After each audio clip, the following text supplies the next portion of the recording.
I'm Pamela Greet, the founder and principal of Future Ag Queensland. Very pleased to be facilitating today's session. In a moment, Ange will do an official welcome. As facilitator, I welcome your participation, your questions, your suggestions for topics you'd like to explore further. We'll be harvesting your questions from the chat and encourage you to use it. Today, we will be spread across the lands and countries of many different First Nations custodians. I am participating from Kalendarban country, the land of the honeybee. It's a part of Meanjin, Brisbane, the land of the Yagara and Turrbal peoples whose continuing custodianship I acknowledge. Over to you, Ange. Thank you very much, Pamela. Welcome everyone to this second of our series of Landcare Farming webinars based around the emerging ecosystem opportunities. I just want to thank our panel of speakers that are kind enough to be involved today. We've had a last minute change, which often happens in agriculture after all, with Nadia Campbell, who was our producer speaker at the end of today. Nadia actually possibly broke her arm this morning at about smoko time. So the poor things had to go to hospital to get that dealt with. So luckily, though, we do work with another amazing woman, Mel Shannon, who's also a Queenslander, and Mel is going to step into Nadia's place and speak to the producer perspective. She'll do an amazing job, I know, but you'll just have to I guess, acknowledge that Mel's actually currently driving from Billawheeler to home. She might not even be quite home yet, so she's really jumping in at the last minute. So thanks very much, Mel. So just to give you a brief little bit of background, the Landcare Farming Program is a joint partnership between the National Landcare Network and Landcare Australia. And we work together to achieve the goals of providing a program for primary producers to address with and manage natural resource management challenges and promote the positive impacts that primary producers are having on soil, water, and biodiversity health, and to promote our land management successes in the agricultural industry. So it's a really great time. These emerging ecosystem markets make it an even better time for Landcare to be working with agricultural industries. And so today we're very proud to present to you 5 incredible speakers. I won't go into detail on these speakers because Pamela will introduce each and every one of those, but thank you, our 5 speakers, for getting on. You're an amazing panel of people. And I will now hand over to Pamela to introduce our first speaker, Hugh, and we'll go through all of the talks. And at the end, we're having a question and answer session. So please send your good questions in and we'll address them as we can. And we'll also send out some responses to any questions that we can't handle on this webinar. So thank you, everyone, for coming on. And I'll now hand back to Pamela to introduce Hugh. Thanks, Ange. Thank you. No bad questions. Put your questions in the chat. They will be harvested and we'll deal with the ones that we have time for. Starting off today is the Chief Scientist for Queensland and the Nature Conservancy, a mathematician, expert in conservation biology, applied ecology and ecological theory. Hugh Possingham is Professor of Mathematics and of Zoology at UQ, working previously at Stanford and Adelaide universities. We got him to Queensland in 2000 and we plan to hold on to him. Lots more. Check his Wikipedia. Thank you, Hugh. Thanks a lot, Pamela. Sorry, I'm joining you from the Pig and Whistle because my public transport failed me to get me into my office. So hopefully they won't turn the music up while I'm speaking. I'd like to acknowledge the traditional owners of where I am, which is the Yagara and Turrbal people, and the traditional owners of where I was born, the Kaurna people. There's a lot of other people to thank, colleagues. I have been working around the interface of economics, mathematics and biodiversity for 30 years, but I've also had 93 PhD students and 60 postdocs, and they've taught me a lot. In particular, people like Megan Evans, Chrissy Elmer, Martine Marin, Joe Bull from Oxford, Quentin Grafton, Dave Pennell, Nigel Onley. They're all people that I have worked on environmental markets with over many years and offsetting. I also just briefly mention my complex. I am partly paid by Accounting for Nature. I am the co-chair of the Australian Biodiversity Council, a newly formed council to inform the Australian public about the importance of biodiversity. And I also would like to acknowledge my innumerable privileges that have enabled me to achieve some things in life. I'm going to set the scene with some stories. Firstly, just to talk about, this always seems very new when we're talking about biodiversity markets and payments for ecosystem services, but it's not that new. It goes back 20 or 30 years. For example, I was chairing a committee run by the federal government to trial market-based instruments in 2006. David Pannell, one of our best agricultural economists in the country, was on that panel. We talked about cap and trade mechanisms. Cap and trade mechanisms are those things where the government says you can only take out so much water from a river system, or you can only remove so much biodiversity from the ecosystem, and if you remove it, you have to pay it back, which leads us to offsetting. They talked about reverse auctions, and many of you might have been involved in reverse auctions, particularly in Victoria and New South Wales, where the government would buy biodiversity outcomes by asking landowners, what can you give us in terms of reduced grazing, reduction in feral predators, better management of your properties or paddocks for particular biodiversity assets? People would bid for those outcomes, and they'd say it's going to cost me $15,000 a year for the next 10 years, and the government would rank them by cost effectiveness and pick the ones that were going to deliver the most per unit dollar. That is a reverse auction. It's a kind of market-based instrument. There's also been payments for ecosystem services, and many of you have been part of a biodiversity market for a long time. If you ever bought dolphin-friendly tuna, which we all try and buy, that's a green marketing device that people who are doing good things for the environment can claim and therefore hopefully get a premium on their product. So it isn't that new. That said, you would probably not be watching the news or any sort of media or the radio, listening to the radio, if you were not aware that the excitement around biodiversity markets and offsets has gone up a lot, particularly in the last year or two. We have a federal government who is committed to meeting 30% by 2030 of Australia's ecosystems conserved in some form or other.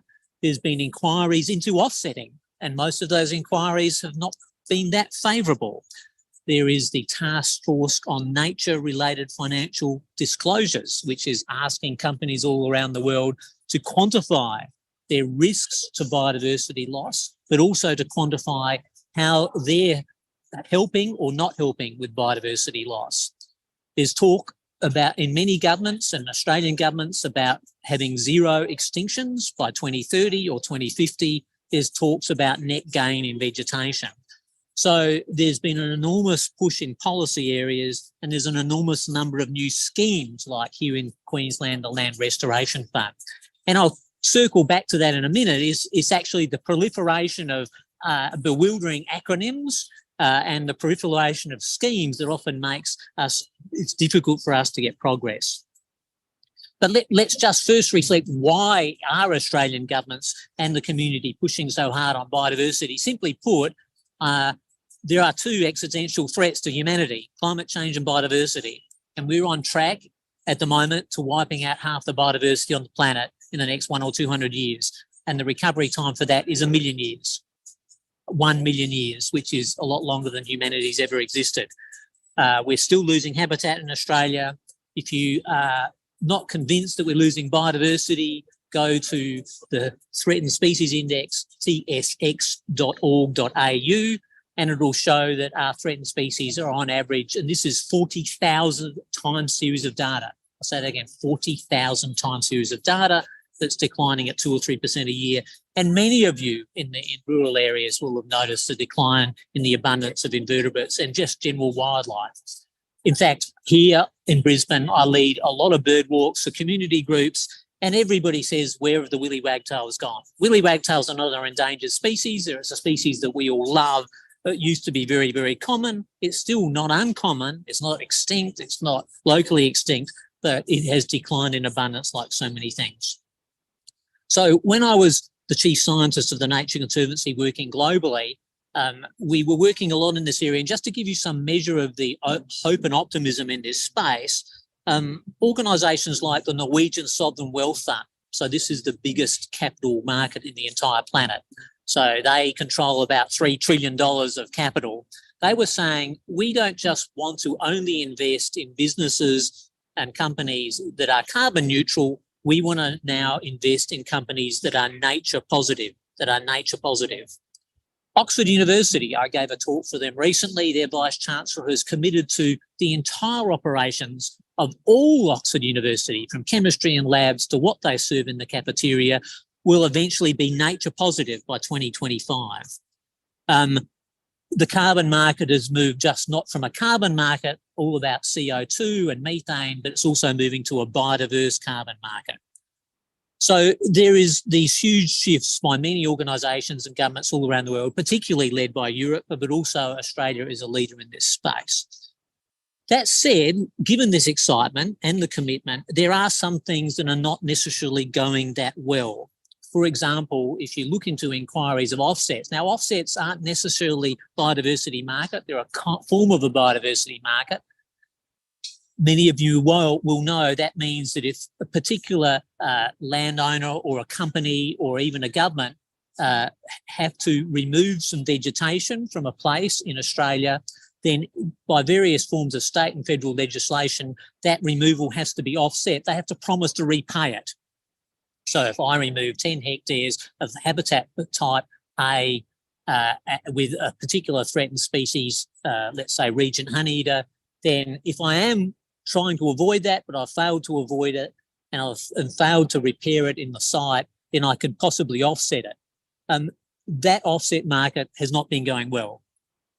Review after review has said that actually the offsets are not delivering what we wanted. The other thing that we also hope for is not just offsetting, but actually people investing like the Norwegian Sovereign Wealth Fund or Amazon or Oxford University in biodiversity positive activities. The question then is, are they willing to pay for these biodiversity positive activities? Who are these buyers and will they put the money up? So let's say, for example, you can guarantee doing some good works on your property by changing your grazing regimes or changing any aspect of your farm management that would increase woodland birds in Eastern Australia. Woodland birds, there's many threatened woodland bird species in Eastern Australia. In fact, we just listed another 5 in the last couple of days, including things like diamond firetail. So ideally, you would take an action on the ground. Those actions would be above and beyond what you would normally have done in your property. Those actions would then be accounted for by delivering an outcome, and you could measure in a verifiable, transparent way the improvement in the native vegetation and ideally even an improvement in the populations of the brown tree creeper or the hooded robin or the diamond firetail or the Regent honeyeater you were intending to preserve. Those things were verifiable, they were transparent and they were permanent. And then in this theoretical market that we hope to create, somebody would like to buy those outcomes that you are delivering. So that's the hope, and I'm optimistic about that hope, because if people are going to do good things on their property and these good things are benefiting not just all of Australia but the entire world, then they should be paid for those good things. So that's the perfect world. I won't go into all the details, but there's a whole heap of things that economists tell us and business people tell us that said why these things can possibly fail. For example, one is there's a danger we will reward inputs and actions, not outcomes. So the analogy is if you change the management of your property and let's say, for example, change the grazing regime, you have taken an action, clearly, but ideally that action delivers an outcome, which is a biodiversity outcome, not just delivery of the action. You could put up a fence, for example, to change the way you manage stock on a property. You could remove weeds, but we don't really want to kill weeds, do we? We want to increase the amount of native vegetation. We want to increase the numbers and abundance of declining and threatened species. So first thing is that this needs to be verifiable and it must be outcomes. The second thing is it must be additional, that you weren't going to do it anyway without some sort of reward. And that's a really tricky thing to account for. What is additional? What were you actually intending to do beforehand? Ideally also, there's no leakage. And this is another technical economic term, is that somebody might improve some aspects of their property, get some payments and use that to actually remove nature from other parts of their property. And so therefore you get no net benefit across the landscape. And I think finally, the most tricky thing is the integrity of the market. And when economists talk about the integrity of the market, they're talking about all the ways that the market could go wrong. And in fact, we pay for things that we don't get, or people get paid for things they don't do. So it can be a little, I'm very optimistic about biodiversity markets, and it can be very depressing listening to some of the narrative from experts and on all the things that can go wrong. So I'm going to take you back in history, because my wife studies the classics, and remind you who invented currency. It was 630 BCE. It was the Lydians. And before then, there was no currency. People basically, if they wanted to trade some wheat or some beer or some chickens, they could trade it for other things, or they could take some metal object, which then you would have to weigh. And it was very, very time consuming. You have to really be sure that it was gold. So for the last almost 3,000 years, we have worked out how to use currency, right? We now actually don't even give people gold or metal. We just give them a piece of paper. And now we don't even give them a piece of paper that was called money. We transfer some mythical thing in an account. It's actually taken us 3,000 years to work out how to create currency and trust it and believe in it. Even then, it doesn't actually work always perfectly. So what I'm trying to say is this. There's a lot of complexity to biodiversity markets. There's many things that can go wrong. There will be things that go wrong. There have already been things that go wrong, again, particularly in the offsetting market. But you have to try something, and you have to try and get it to work, and you have to try and make sure you put all the processes in place to make sure that those markets are credible, that they do have integrity. And when a company like Amazon might start buying biodiversity credits from properties in Australia, then the money they spend and deliver to the land managers and the landowners, whether it's Indigenous or not, that they actually get the outcomes in terms of vegetation structure, improved ecosystem services, better water quality, better soil, better biodiversity. All those things are delivered. Now, I think that's starting to happen more and more. Some of you may already be involved in some of these markets. For example, the Reef Credit Scheme is a market and it's a payment by government and other organisations to landowners to reduce nutrients and sediments that are going into the Great Barrier Reef and pesticides. So these markets are starting to happen. They're starting to work. What we're hoping now is that the investment won't always just be from the government. So in the past, a lot of the markets haven't been what you'd call a classic market. They're the government providing all the money and the landowners doing the work. But what we're very hopeful now, because so many companies are going to be pressed by their shareholders and by the general public to prove that they're nature positive, like Oxford University, like places like Amazon, that they're nature positive, then eventually they will start investing in biodiversity markets. So it is an exciting time, and some of you may already be engaged. You can get some cassowary credits from Terrain in northern Queensland. They're already a market for biodiversity. But I understand it's also very uncertain. So when we're speaking to landowners in parts of Queensland, the thing that they routinely say is there seems to be many, many things we could be doing, and it's extremely complicated. There's acronyms, there's words like additional and leakage. Who's going to help us sort it all out? And I think that's one of the problems we have now, is that we have lost a lot of extension officers in rural communities. The extension officers we have are often more focused on production. Where are all the environmental market extension officers? Where are the experts who can say, well, if you involve yourself in this scheme, you are likely to get paid and it's not going to be a scandal. It's not going to cut you out of other schemes that could be more profitable in the future. You have 4 or 5 on the table. This one is the best for you.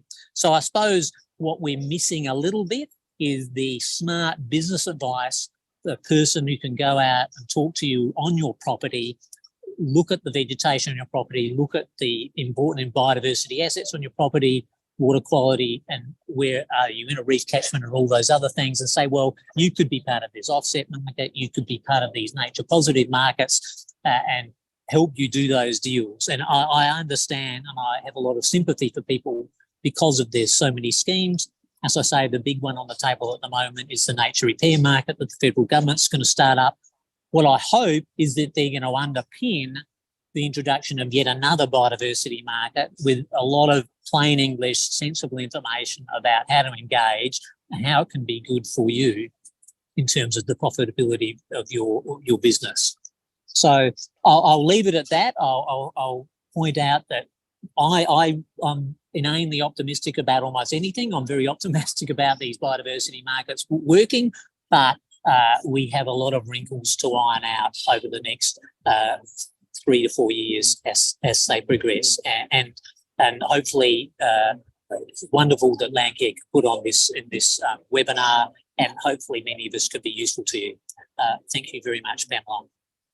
Thank you, Hugh.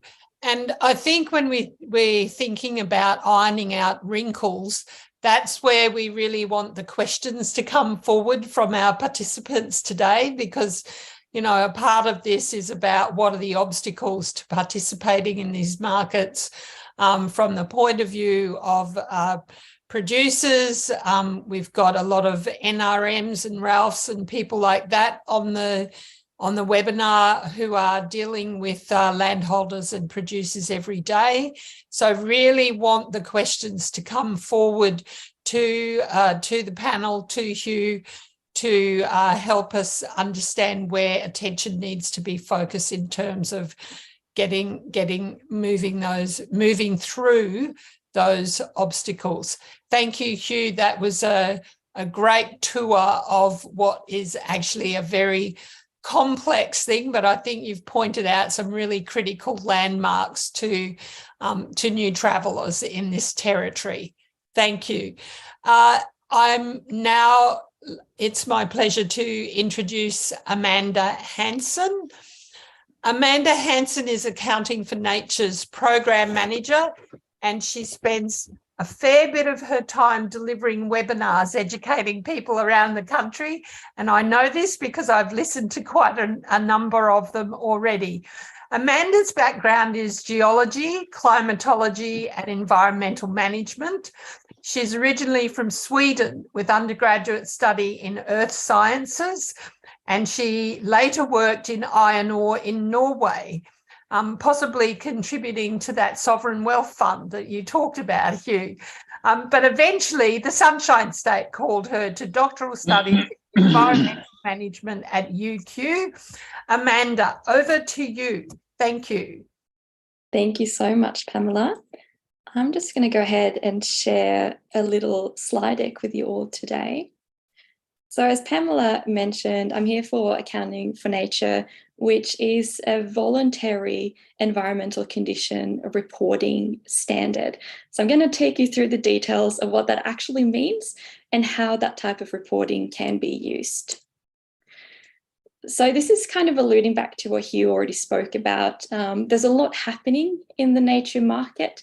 A lot of it is happening at the global level, but we all know that once global policies are set, they will eventually trickle down even to the smaller scale. So the way that I like to look at nature disclosure is that there's two main parts of it. One is relating to risks and the other one is relating to opportunity. So we see that there are more and more risks coming from not disclosing environmental condition, trying to hide impacts. We're seeing more and more policies introduced for things like greenwashing. So there's lots of risk associated with not being transparent about your operation. On the other side, we also see a lot of opportunities emerging by doing, I want to say the right thing, but by reporting and taking responsibility, having good environmental custodianship.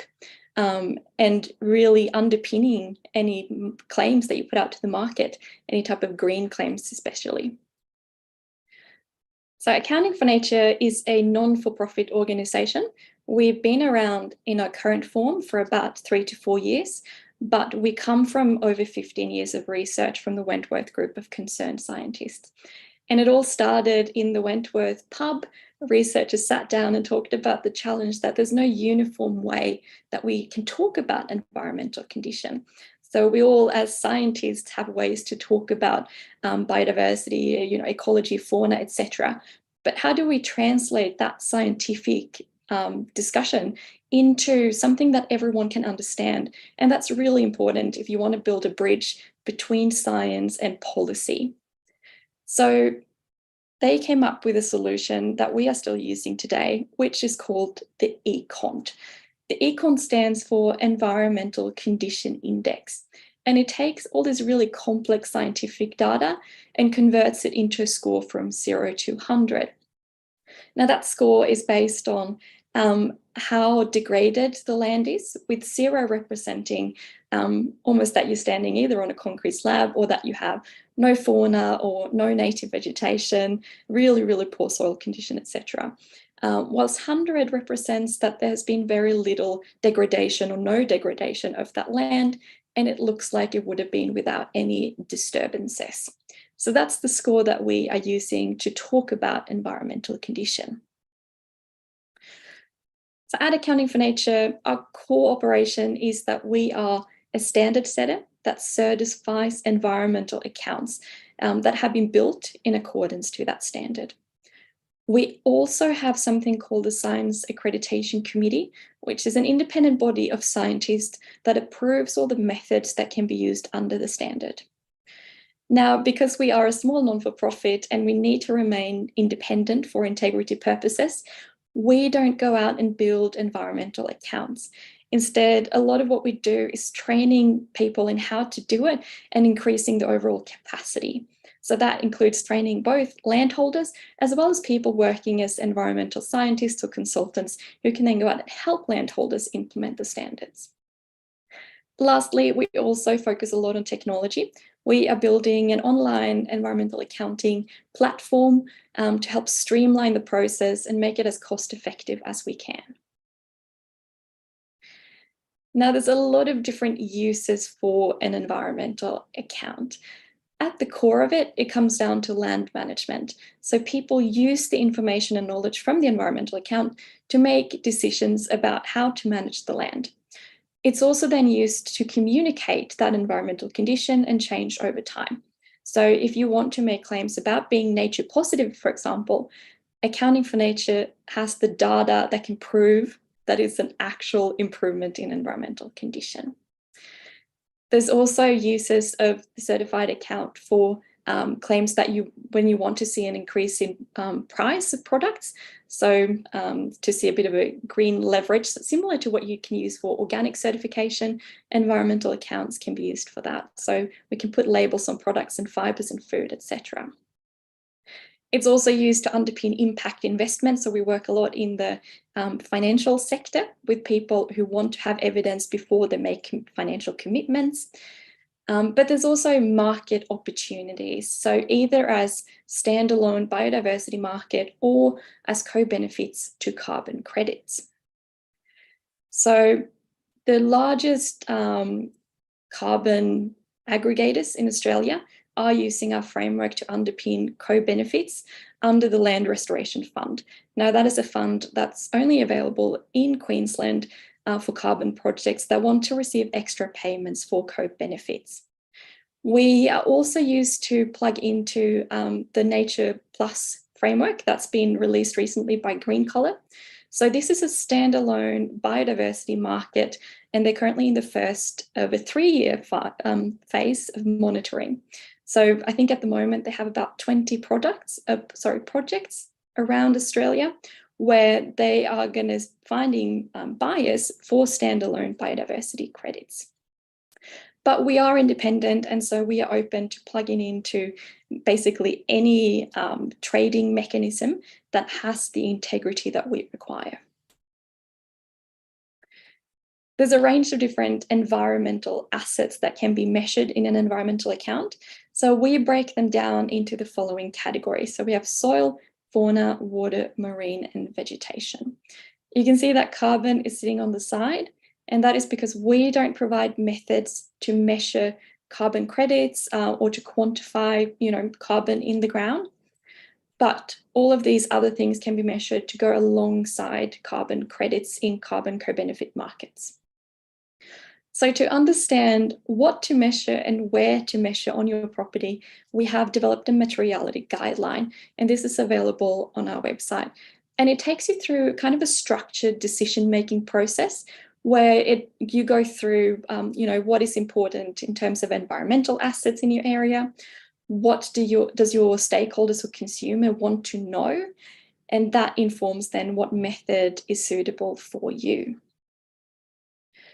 So we have about 20 accredited methods available on our website across these different asset classes. And so all methods are developed for specific purposes, for specific environmental asset at certain confidence levels. So confidence level refers to how accurate the econ score is. The lowest level accuracy that we certify when it comes to methods is 80%, and we call that level 3. That then goes up to 90% for level 2 and 95% for level 1. And the need to having these different accuracies is because there's so many different purposes to environmental accounts. So generally what I like to say is that level 3 environmental accounts are really useful for, if you want to inform management decisions, if you want to make claims to potential stakeholders like the customers you're selling your goods to, that's a perfectly fine level for that.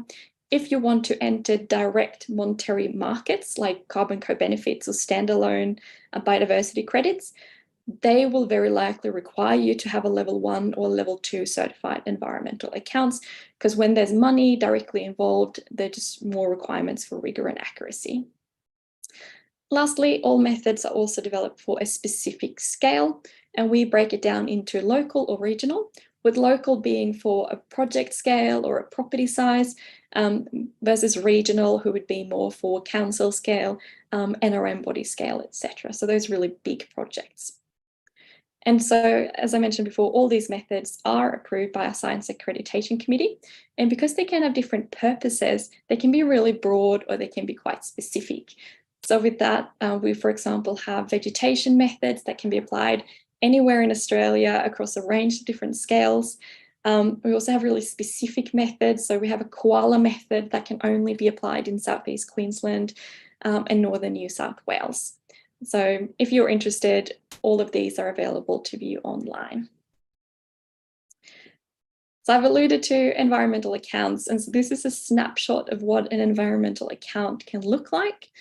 So in this particular example, we have 3 different asset classes, so fauna, soil, and vegetation. What you do your first year is that you create a baseline account with what your econ is, and then we require that you remeasure at intervals of 5 years, but you can choose to do it more frequently if you wish to. So the idea is really tracking change over time. Just like you would with financial accounting, you get a balance sheet, but this time it's with your environmental data. So as you can see down at the bottom of the screen, you get a really detailed idea of what the environmental condition is like across your properties, across different types of vegetation, can be across different paddocks, for example. And so that can really help you then with prioritization and management activities.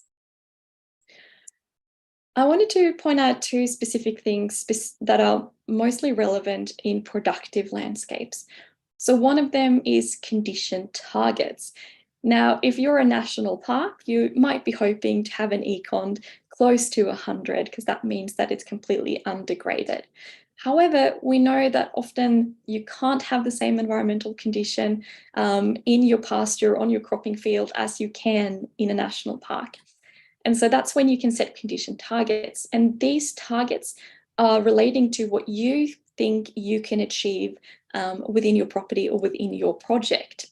Now, if you have an area set aside specifically for restoration, that target might be quite high, versus if you are looking, at a grazing paddock, you have introduced pasture species, for example, your econ target might be lower, because that's the level where you don't necessarily find any trade-offs with production.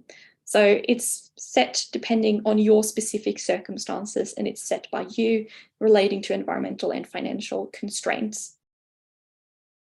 We also have something called a PCOND, and the PCOND stands for the Productive Condition Index. And this is available for some of our methods, and it goes hand in hand with the ECOND. So you can't measure the PCOND without also measuring the ECOND. PCOND also ranges from a scale from 0 to 100, and it's relating to the optimal productive capacity of your land. And this depends on where in Australia you are, what asset you're measuring, and so what the optimal growing condition for that specific area is. And so ideally, you can implement management decisions that sees your ECOND and PCOND both tracking upwards. And so that's a really powerful tool if you want to use environmental accounts to, bring to the banking sector or insurance sector, for example. You can prove that you're not just improving environmental condition, but you're also increasing the productivity of your land as you do. All the details of an environmental account is captured in an information statement. This is a pretty hefty document that includes all the transparency and all the details behind your environmental account. So it goes through what methods you use to measure environmental condition, any limitations associated with those measurements. It summarizes the key outcomes, and it is a requirement to have a published information statement in order to have an environmental account on the website and in order to make any claims. So this is where people can go and make sure that the statements you are putting out there actually has the science to back them up. At the moment, we have 48 environmental accounts on our registry, and they're covering about 6 million hectares. So you can go in on our website and read more about these projects if you want to. In addition to that, we have about 10 million hectares in the pipeline with accounts that are currently in the design and planning stage. We have a 5-step approach to developing environmental accounts. I'm not going to go into too much detail of this, but we do have an online training course that you can access via our website, and it takes you through in detail how to conduct every step of building an environmental account. So if you're a landholder, you're interested in doing this and leading the process yourself, I highly recommend the training course just because it actually gives you the insight on how to apply methods, how to calculate ECOND, and all those more technical sides of it. But in general, in broad terms, there's a design stage where you use materiality guidelines to determine what to measure, where to measure, what methods to use. Once you've done that work, you register the account with us. We give you the approval to go ahead and collect field data. Once you have collected your field data, you calculate the ECOND, you write the information statement, submit all the documents to us for certification. Once your account is certified, you go out every 5 years or more often, recollect data, and go through the same submission phase. So we have 2 different certification tiers under our framework. We call them Tier 1 and Tier 2. So Tier 1 is where your certification goes through an independent verification. And what that means is that you will send off your environmental account, information statement, field data collection, etc., to an independent auditor. Now, we have lists of independent auditors on our website that are qualified to review environmental accounts. And this really gives your environmental account a lot of trust and a lot of rigor. And a lot of these accountants work for, the larger accounting firms, Deloitte, etc. And so this is a requirement if you are looking at accessing environmental markets. So any biodiversity market or carbon co-benefit market require this level of certification. We have a second tier, which is called currently self-verified, but it is changing name within the next few months to AFN verified. And that means that you, as someone building the environmental account, go through agreed upon procedures, which is a checklist associated with methods you've used, making sure that you have implemented it correctly, the ECOND has been calculated correctly. Once you have done the check of the environmental account, you send it directly to us, and we do that check as well. So it is checked by you and us before it becomes certified. This is really an entryway into environmental accounting. It's a much cheaper option because we are a non-for-profit. Our fees are cost recovery basis, which will be a lot cheaper than if you go for an independent audit Just note you can't access environmental markets if you do. Now, building an environmental account can be a somewhat tricky process. So we have what we call accredited experts. And these are people with specific scientific expertise who are qualified to help you implement methods on your properties, hold your hand while you go through the environmental accounting process. We break them down into category 1 and 2. So category 1 have experience relating to one of the assets. So it might be fauna, vegetation, soil, etc. So they're really good to use if you want help not just with the development of the environmental account, but also help with field data collection. Category 2 have more broad backgrounds in environmental management, can be in carbon accounting, for example. So they might not be the ones to reach out for if you want help with field data collection, but they can be really good if you want help with spreadsheets, with planning on, what method is most suitable for your purpose, etc. So all accredited experts are up on our website with contact details, and they work independently. So if you want to use one of our experts, please reach out to them directly. Lastly, just to summarize, if you are here today, you're interested in building an environmental account, I recommend you start with the online training platform. We have a free preview of the course, which is what I recommend everyone to look at before committing to anything.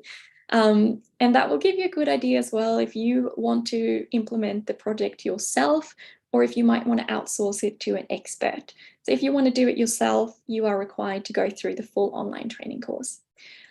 Once you've gone through the training course or the preview, we recommend you reach out to one of our accredited experts to get help on the process. And so they're really good in talking you through what method might be most suitable for you, what asset you want to measure, and things like that.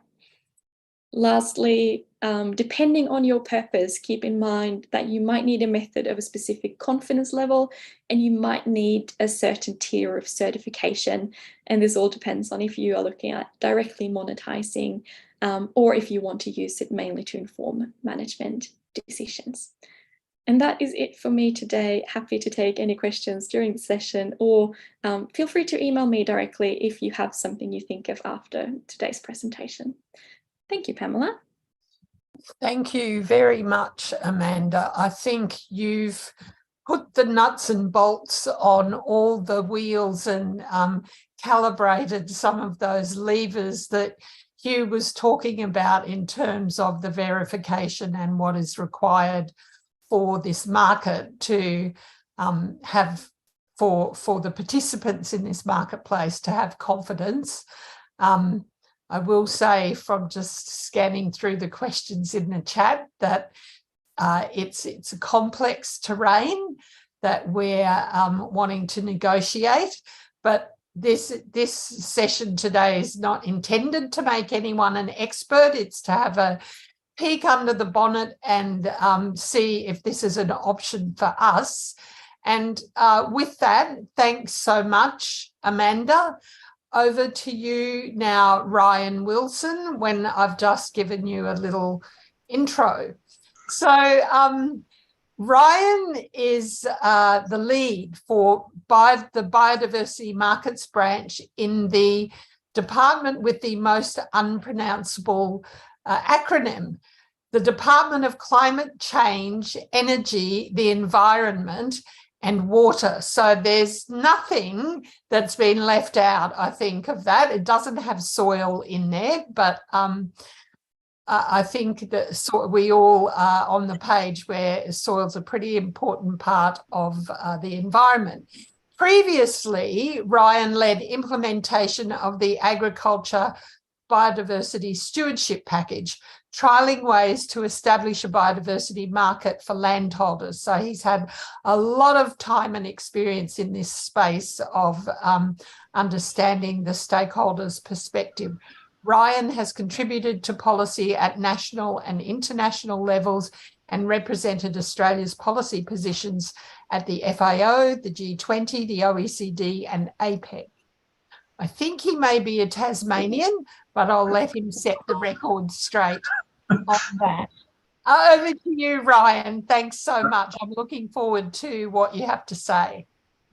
Thanks, Pamela. And maybe I might be an honorary Tasmanian. I'm actually originally a Queenslander, but I did do some undergrad in Tasmania. So hopefully that makes me an honorary Tasmanian.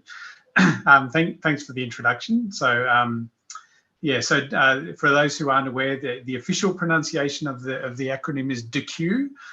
So it is like you say, it covers a lot of things, but DQ is the way we generally talk about that. Okay, so I will just share my screen now.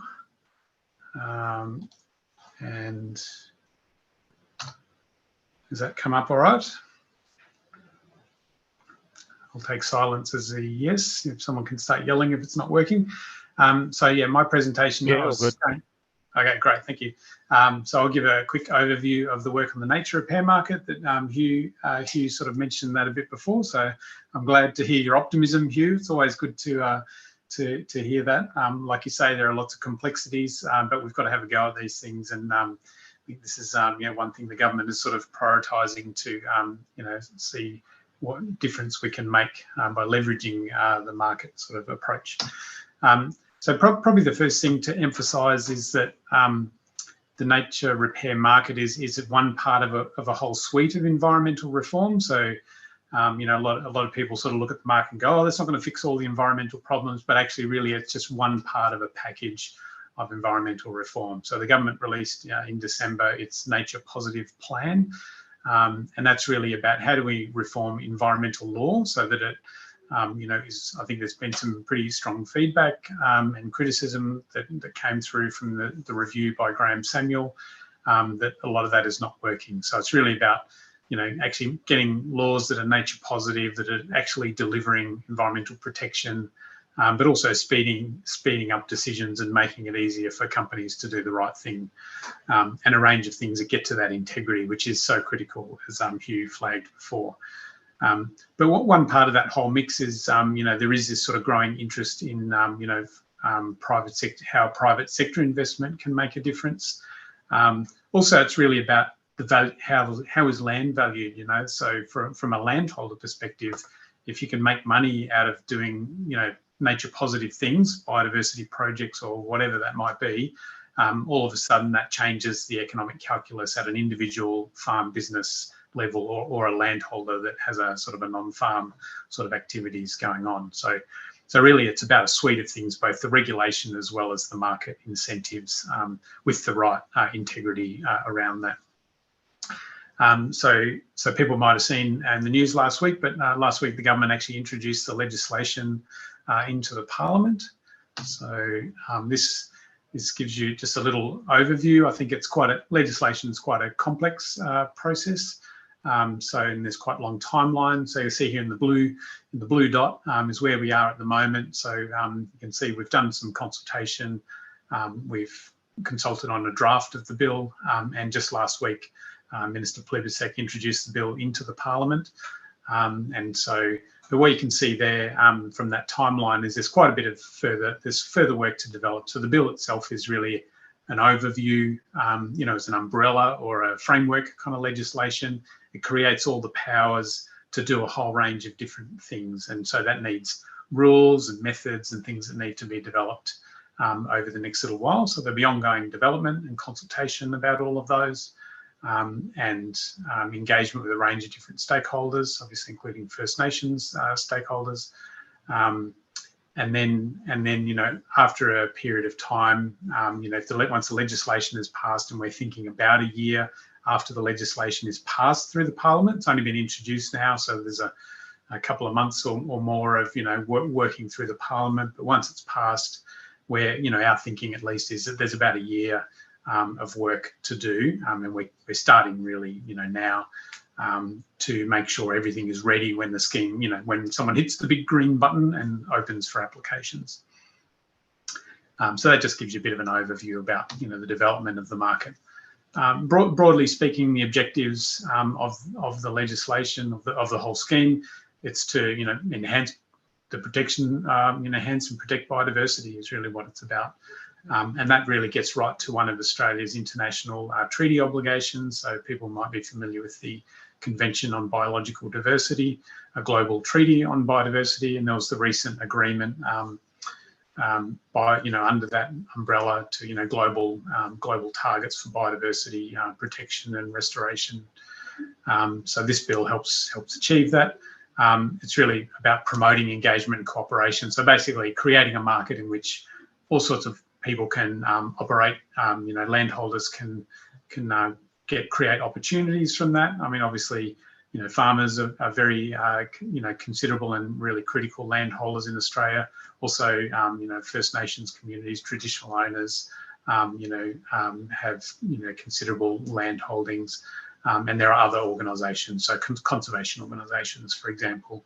So this is really about creating a framework, a legal regulatory framework in which lots of different types of landholders can turn this into an opportunity, do projects that they can sell, at the same time as buyers, are increasingly looking to buy. And Hugh touched on some of those drivers in his presentation. So that is sort of a growing thing. So I think it's really about building a scheme that can be used as all of that grows, and we can sort of learn and improve over time. And there's also an objective in the bill to support information on biodiversity. So probably the giant blue boxes at the bottom there are principles that have informed all of the work. There isn't really a heading as such on those in the bill, but they're principles that have informed everything. So integrity is critical. If there are if it seems dodgy, or there are problems, then that can really undermine the market. So it's a whole range of ways in which integrity has been considered in the bill. Governance is really important. So what are all the different systems? Having good, sensible governance systems. Contestability, the ability to have administrative review and things like that are built into the legislation. But really, most importantly, or as important, but particularly important for this audience, is participation. How do we make it? It is complex, so how do we make it easy for landholders to participate?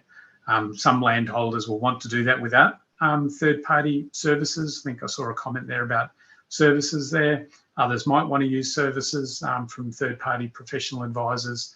But how do we make it as easy as possible to participate for the average landholder? And so that really sort of changes that calculus, and that this actually becomes a productive thing you can do with your land, or a viable thing as part of a wider business you might be operating, like a farm. So those are the broad objectives. Just to go delve one level under that, so lifting the bonnet, as you mentioned, Pamela, there are sort of these 6 sort of elements, I guess, to how the bill operates. So going down the left-hand side there are biodiversity methods. So under the legislation, there'll be a method which sort of sets out how, what is the type of project, the types of projects that can occur, and all the rules for those types of projects. And the idea is, over time, there'll be an increasing body of methods that are available for all sorts of different projects. An example that we've been piloting have been the carbon plus biodiversity projects, as well as the enhancing remnant vegetation projects. So those pilot schemes that we've been developing. Each project would have a plan. So there'd be a project plan that sets out really the details of that particular instance. What are the activities a landholder needs to do, but importantly, what are the what outcomes and improvements to biodiversity are going to be measured, for example. So that sort of gets into the details of a project. There'd be a certificate, so that's the thing that turns this into an economic proposition. There's a tradable certificate that is private property. There's one certificate per project, so it's not units. I think many people would intuitively understand that there's no 1 tonne of biodiversity or 1 square metre of biodiversity. All biodiversity is different, and we're looking to have one certificate per project. Although the way in which buyers and sellers trade those projects, they might talk about hectares, for example, as units that are sort of secondary, in trade, but ultimately relying on this piece of personal property that is tradable. Importantly, there'll be public registers and, you know, with or register with a range of information that is, you know, public, transparent about that. So that sort of gives that sort of transparency and accountability there, and a range of sort of methods there for, you know, processes for compliance and assurance. So audits and reporting and all that sort of thing. Down the right-hand side in the salmony sort of colour there, it's a sort of sense of who approves and manages the different elements of that, but I won't go into that. Just give you that sense of there's sort of these main pillars of how that would operate, and allow lots of different types of landholders to do lots of different types of projects, and to do that in a way that they can then sell that to buyers of one sort or another. So a couple of things to emphasise. So First Nations participation is obviously a priority for the government. So we've been, you know, the bill includes, you know, in the objects of the bill, there's sort of a recognition of the role of First Nations people, and, you know, an emphasis on you know, them, you know, the owners of traditional knowledge having sort of control over that traditional knowledge. And there's also a requirement for Indigenous knowledge to be on a committee that sort of makes the decisions about the methods. So making sure that is captured within the scheme. As we develop methods over the coming, you know, the first methods over the coming couple of years, there's a commitment from the government to do that through some kind of co-design process with Indigenous stakeholders. And there's integrity standards that, you know, basically encourage, you know, the consensual use of traditional knowledge where that's practicable. And I've probably the one at the bottom there is probably one of the critical ones, is that native title holders, both exclusive and non-exclusive native title holders, you know, will need to consent to be a project being registered.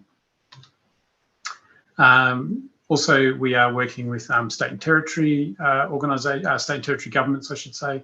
Probably, you know, from a landholder point of view, I think just, you know, to acknowledge that, you know, there's a lot of schemes out there now. So New South Wales in particular, but a number of other states have a range of different schemes, whether that's, you know, they have offset schemes, but they also have, you know, private land conservation programs and funding going into that. So we're working to make sure, you know, this is all complementary. So we're not trying to replace any of that. Those things are all, you know, can and should continue. But what we're doing is creating a general framework that can help, you know, a range of states, you know, create new ways of delivering their programs and their investments. And we want to do it in a way that, particularly the measurement and tracking of biodiversity, is sort of there's a consistent approach to that across the country. So the idea being that how do we measure the improvements to biodiversity is sort of done in a consistent way, so you can sort of, you know, buyers in particular can compare projects across different state and territory jurisdictions. And obviously there's a lot of really important lessons learned that we can, you know, we can sort of learn from because of the different schemes that are out there. So we are working, we've had work ongoing with the states to, you know, learn about, you know, things that work and things that don't work. Just a quick reference. So the way we're doing this scheme, so many of you will be familiar with, a lot of landholders are interested in carbon projects that have a biodiversity benefit, or we like to say a biodiversity project that also has a carbon benefit. And we're really designing the schemes to work in concert, like work together really. So for example, the Clean Energy Regulator would be the regulator of both types of projects, so that will help sort of create administrative efficiencies. The recent review of Australian carbon credit units, so the Chubb review, I think everyone refers to it as, where a lot of those lessons were also applicable, a lot of those learnings were also applicable to a biodiversity market because we're structuring it in a similar way. So where relevant, we've been reflecting those lessons from the review of the carbon market. And I've just sort of highlighted a couple of key ones there. So consent requirements for native title, separation of certain functions, so that gets to that governance issue, range of things around advice, you know, how does the committee, you know, the committee advice and the need to publish, you know, information about decisions about methods, and also, you know, looking at how do we reflect Indigenous knowledge in those decision-making processes, in an appropriate way. Okay, so that is the whirlwind tour of the scheme. So happy to sort of wrap up there and stop sharing, I think, if I can do that. There we go. Okay, that's the overview of the market work. So Pamela, happy to hand it back to you. Thank you, Ryan. It's it is definitely an overview, not a warts and all tour, but that's what we want. I think some of our questions will go to some of the warts and some of the positives, and that's what this is all about. Ryan, again, you have traversed some pretty complex territory, but we're moving, I guess, from the concept through to some of, like, it's not just looking under the bonnet, but what do we put into those bits and pieces under the bonnet to actually make the vehicle move forward, because that's what this is all about. It's not just an exercise. It actually has some outcomes that we want to achieve, which is a lovely segue, I think, to introduce Hayley McMillan to you all, if you haven't come across her before. So project lead for the joint DAF, LRF, SIBO Labs and MLA from method to market project. Hayley's team works to create foundations for recognition of Australian red meat producers as low carbon, carbon neutral, biodiversity friendly, and zero deforestation. And Hayley will unpack that for us. The goal of this project is market maintenance or improvement for the Australian red meat industry, and to provide producers formal recognition, and that, I guess, really translates into market recognition for their environmental stewardship. Hayley, thank you. Take it away. Biodiversity and grazing, learnings from the Method to Market project. It's all yours. Thank you so much, Pamela. I've been having some tech issues, so let me just confirm first, you guys can hear and see my presentation. That's good. Perfect. Let's do this. Alrighty, yes, I'm going to steer this conversation towards biodiversity and grazing. So grazing systems specifically. I'm going to briefly outline some of the red meat supply chain drivers, and just briefly again, how do biodiversity and grazing systems overlap in the Australian context? And we'll do that before we jump into a central Queensland case study, which aims to look at some of the costs, the benefits, and the practical considerations of integrating biodiversity improvement into a productive grazing business. All right, let's jump in. The biggest supply chain driver in this space at the moment is the Golden Arches. It is McDonald's. And that all started when McDonald's endorsed the New York Declaration on Forests in 2014, and soon after set a target to be deforestation free in their beef supply chain by 2030.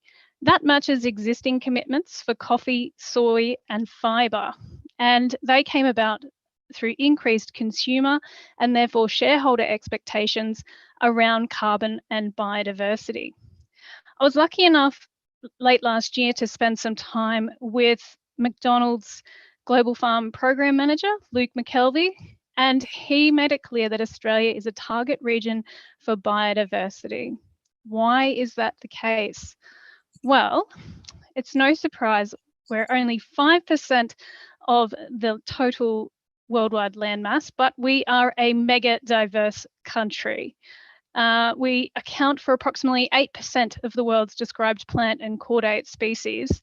And you all know we have some unique flora and fauna, but you might be surprised to know just how unique. So actually almost 90% of our mammals, reptiles, amphibia, and plants are only found in Australia. So pretty special. Unfortunately, though, we account for approximately 11% of the world's described threatened plant and chordate species, and this has put us on notice in the supply chain. Some of the producers tuning in today might be thinking, well, how does this affect me? I don't supply to McDonald's. But the reality is Australia is a critical sourcing region for beef in particular, for McDonald's. And actually 13% of 2021 beef production in Australia went to 970 stores across Australia. In addition to that, Australian beef production also proved crucial to the supply of beef to around 39,000 restaurants worldwide. So if you're a beef producer tuning in and you're thinking, I don't supply to McDonald's, well, the chances are you actually do. Now, the beef supply chain is highly fragmented, much like our production systems, but it is listening, particularly when the McDonald's global supply chain for beef, Andrew Brazier, makes statements like, it's important to us that we only do business with suppliers committed to helping us achieve our goals. So some pretty strong statements, and the supply chain, however fragmented, is certainly listening. Biodiversity and grazing, how do they overlap in the Australian context? Well, we all know, we've heard it a million times, grazing occupies almost 50% of Australia. So we're pretty important custodians of a large proportion of the landmass and therefore its biodiversity. But you might not know that 5 of Australia's 15 hotspots for biodiversity actually occur in the rangelands where red meat is produced. All right, without further ado, let me take you to the Fitzroy region of central Queensland, to a property near a town called Banana. It is part of a family-operated grazing business, and it's a mixed operation, traditionally self-replacing herd, but as they increase their business scale and their feed-based quality, they're increasingly starting to trade as well. These guys manage approximately 5,000 head across 3 properties that total 15,000 hectares. We're going to focus on one of those properties today, and it's around 6,400 hectares. That property averages just a little under 600 millimetres of rainfall per year, so not especially high, quite marginal really. The long-term median annual pasture production is around 3,600 kilograms per hectare. And these guys do a really great job of their grazing land management. Their 10-year average median seasonal ground cover was 84%. Wow, well done, fantastic. All right, native woody cover on this particular property is approximately 20%. Now, some of our southern producers might be surprised to know that for a lot of grazing properties in Queensland, it can be upwards of 50%. And it can start to be a little bit difficult under those circumstances to think about increasing native woody cover. But here we have some opportunity at approximately 20% native woody cover. Now, when I first met these guys, they were mainly, the country was mainly planted to buffel grass pasture. They had bought the property with approximately 600 hectares of Lakina grass pasture. They were very happy with it. The only problem they had with it was that they didn't have enough. And approximately 1,200 hectares of native pasture. At the current point in time, these guys are considering putting in a substantial wildlife corridor from one end of their property to the other, but they didn't arrive at that decision overnight. And I want to go through some of the things that influenced that decision, some of the things that helped them make an informed decision, I suppose. And I'm going to start with a phone call that I received late 2019. So this family telephoned me and they said, we can see that sustainability credentials are becoming increasingly important, but there are so many things that we can do in terms of grazing land management, carbon and biodiversity. Hayley, where do we start? And my response was, figure out where you want to be. So I advise that they develop a business plan. So incorporating things like feed-based improvement, infrastructure improvement, whether it be fencing or waters, and even, you know, are they looking to scale up the business to suit their family needs? And to their credit, they did this. And this was absolutely a crucial step in the decision-making process. So they decided they wanted to double their area under Lakina on this particular property. They wanted to put in some water infrastructure in strategic places that would help them improve their grazing land management, and likewise some additional fencing. And it wasn't until they did this and they knew where they wanted to head that they felt confident to sort of engage with their local NRM, who had suggested that they put in a tree corridor along the edge of their old cultivation block and up to a creek on their property.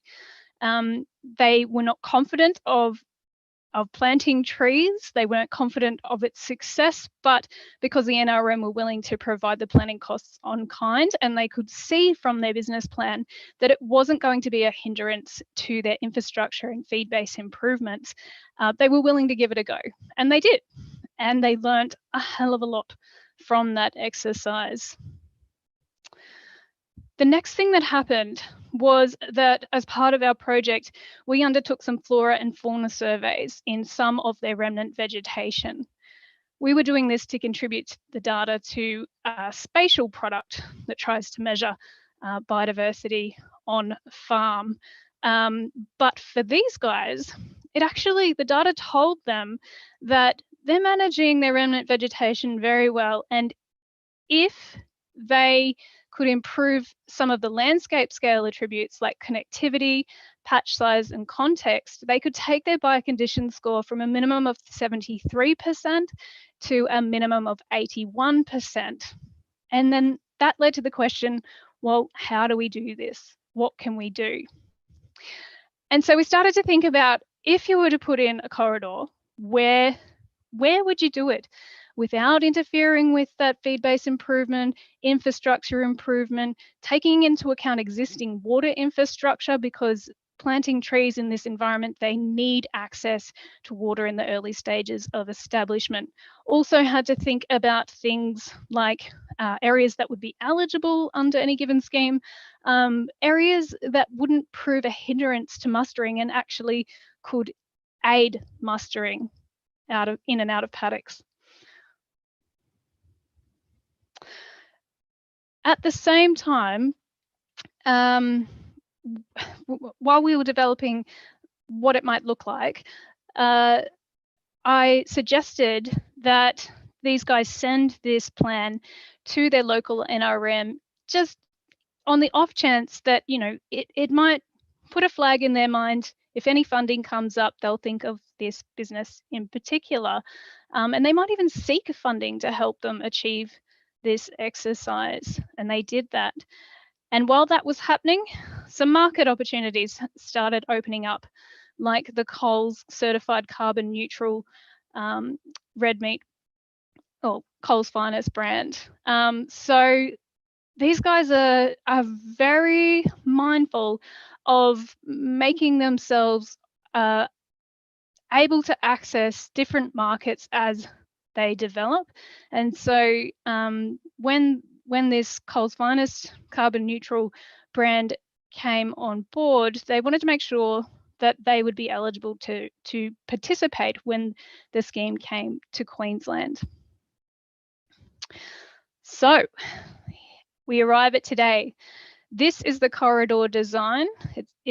It's around 81 hectares long. The benefits to the business and to biodiversity include the corridor being located as a shelter belt in what is currently a low cover paddock. Also, the regional ecosystems involved in both the corridor and the existing remnant vegetation, there are a lot there that either are endangered or of concern. So at the end of the day, this project aims to improve the condition of those all too important regional ecosystems by improving their context, connectivity, etc. And of course, it connects up to a riparian zone, up to that creek on the northern border of the property. And as we know, riparian areas are just an absolute lifeline to our fauna through dry times. How is this corridor, how is this 81 hectares broken down in terms of productivity potential? Well, actually, more than 50% of it is moderate to high productivity land types, illustrated there in the orange and the green, and 45% narrow-leaved ironbark woodlands, which is a low productivity land type. So we've got a substantial portion there, which is actually moderate to high productivity in what is very expensive fattening country. What I'm going to go through now is a few scenarios which I analysed using a bioeconomic model developed by Rebecca Gowan and Stephen Bray back in 2016. If you're interested in this topic and you haven't read this paper, I really suggest that you do. It's a relatively simple way of figuring out what is the cost benefit of a project like this one. We don't have time to go through all of the factors that I plugged into the model to arrive at a net present value for each of the different scenarios, but I do want to point out a couple of important things. Firstly, we are comparing a few different scenarios. We're comparing grazing, business as usual, to, okay, these guys are interested in market access.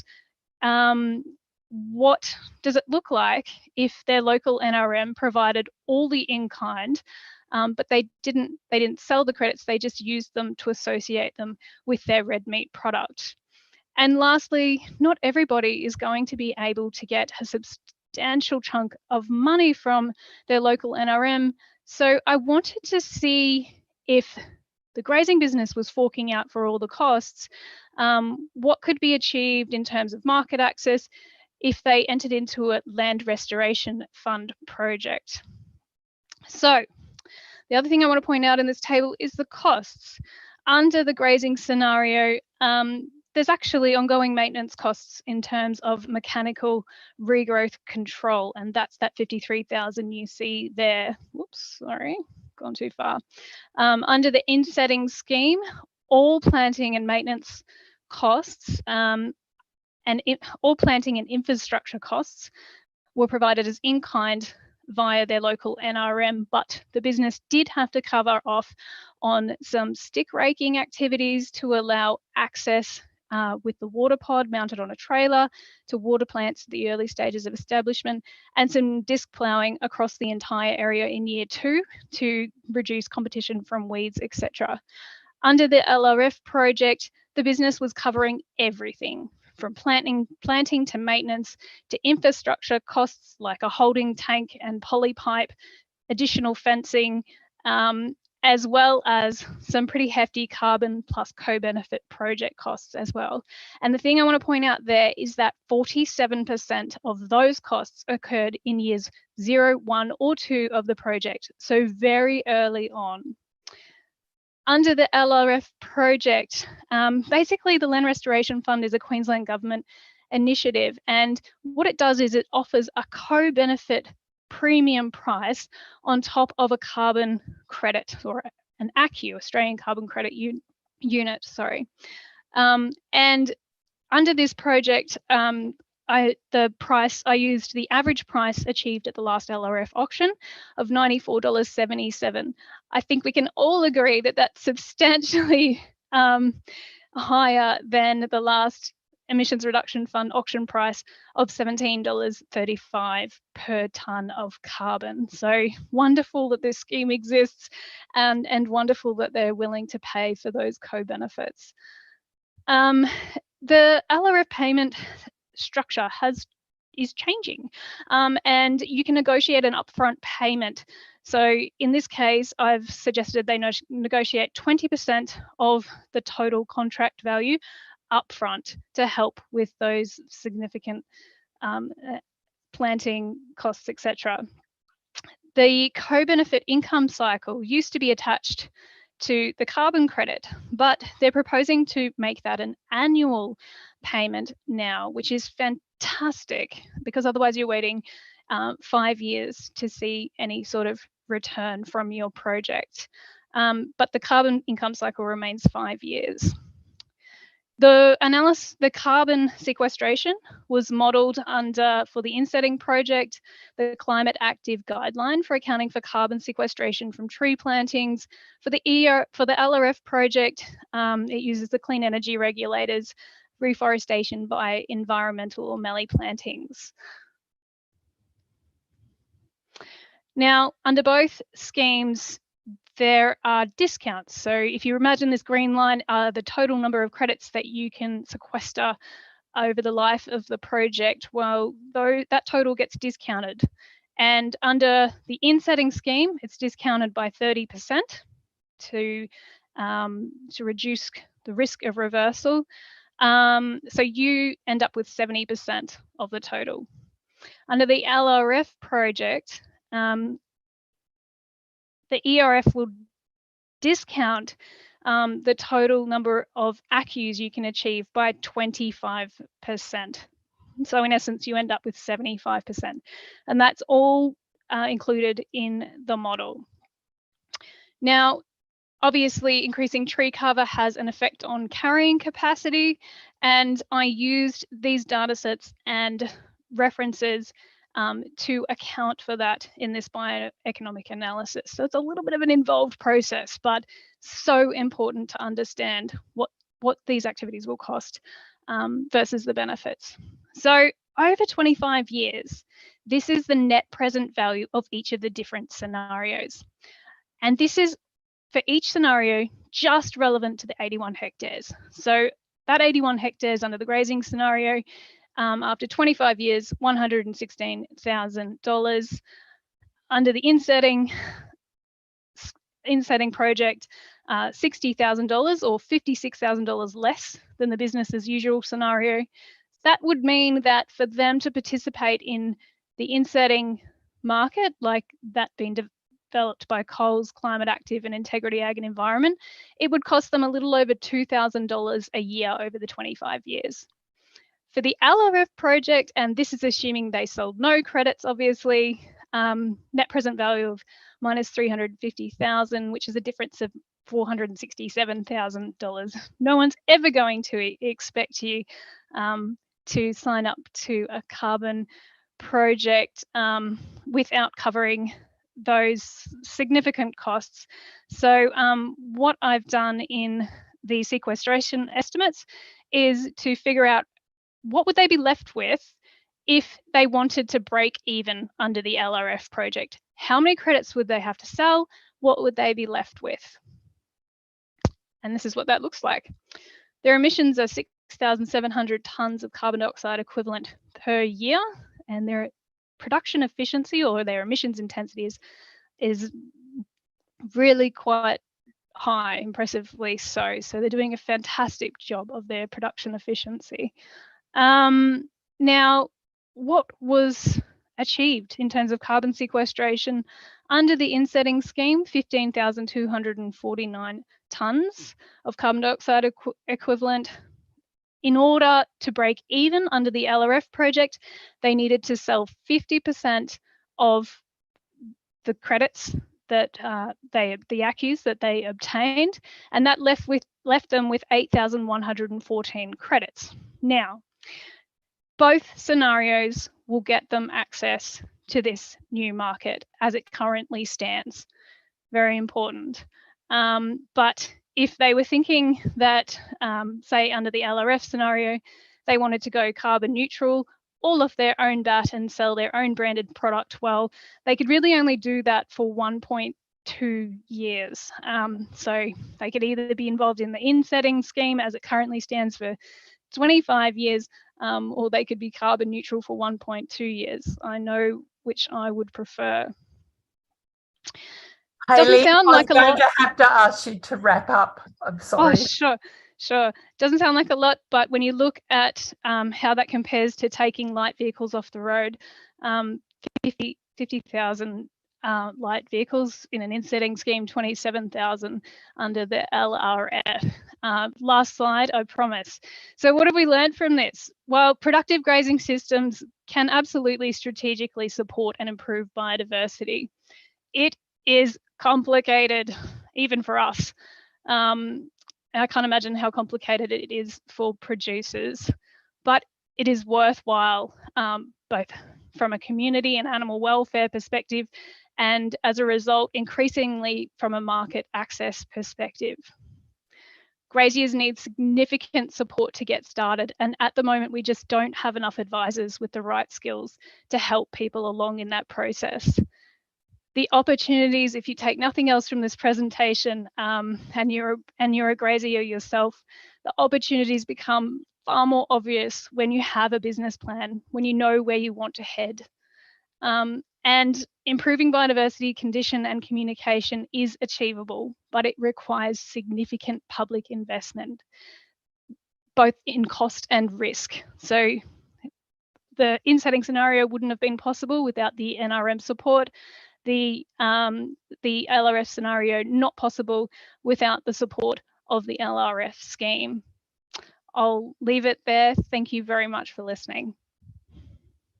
Thank you so much, Hayley. I think if there's one really high level takeaway from what you've just told us, it's work out where you want to be and put together a plan for how to get there, because without those two basic things, it's almost impossible to work out which part of the elephant you want to start eating first.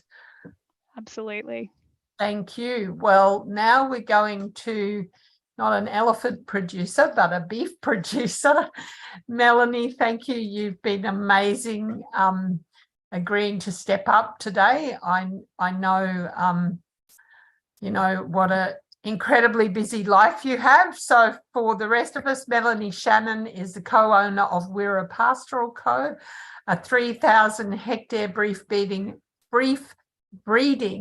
and backgrounding enterprise over 2 central Queensland blocks. In 2022, with the support of Accounting for Nature, Mel launched the Wirra Natural Capital Project on her block that's in the Banana Shire.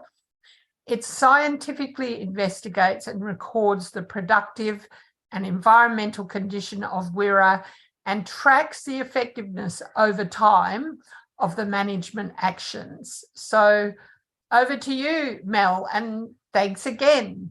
Cheers. Thanks, Pam. And thanks, Ange, for asking me at such last minute. I was away from home, so I've sort of had to come back and write a few notes, but I'm, yeah, thank you to Amanda from Accounting for Nature and Hayley for helping me get prepared at such short notice. So I don't have any slides, of course, so I'm just really going to talk off some notes. So our motivation to measure the biodiversity here, there's really sort of 2 reasons that I can see. The first, it was a great opportunity because of the Landcare Farming program had offered us to apply for some funding. So we just started doing the workshops, which were, I believe, in 21, maybe at the beginning of 21. And that involved the natural capital accounting, and which was great. There were about 6 of us from our producer group that attended that. And then we heard about the funding through that, or achieving that. And I'd gone on to do the expert course online, which I really enjoyed. I found it pretty difficult because I don't have a science background, but I enjoyed, yeah, just looking at the data and being able to relate that to what we're doing on property. So that was really good. So yeah, the first reason was the funding that was available, and we did apply for that funding through our local producer group.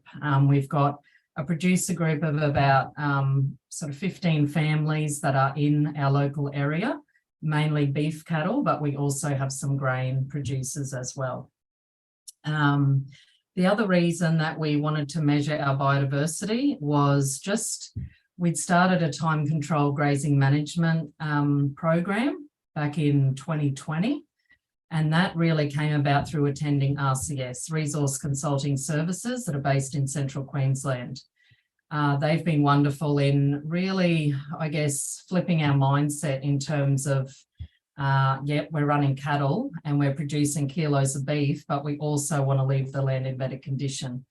And we've gone down this rabbit hole. My husband went first, then I'm there now.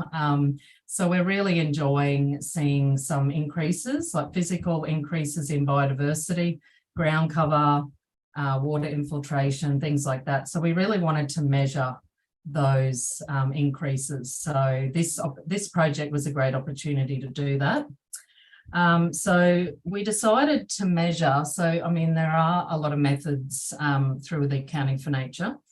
And we were sort of, wondering how we go about, choosing a method. Amanda gave us some great advice in terms of, this is a great method for producers. So it's the method to assess permanent and perennial grasses or pastures, throughout Australia. And so that allowed us to not only get an environmental condition score, but to get a production environmental score. So two really great things that we've got there, which we do now have scores for, and I'll go into that in a little bit more detail soon. And so, that was the advice that we got from Accounting for Nature, was that you are graziers in a production system. This is a recommendation, and we decided to go along that road. In terms of what are we hoping the financial and non-financial benefits will be, so the financial benefits, we're really not doing it for financial reasons, as good as it would be. We are in a production system, we know that. We want to make a profit, that's fairly obvious in any business. But we see that the way that we're running our system here, we are getting economic benefits or financial benefits as well as environmental benefits. We are increasing ground cover, we're increasing biodiversity, we're seeing species of grass that we've never seen here, such as the king blue grasses. So the seed bed was probably there, but we just never saw it because that country was never rested.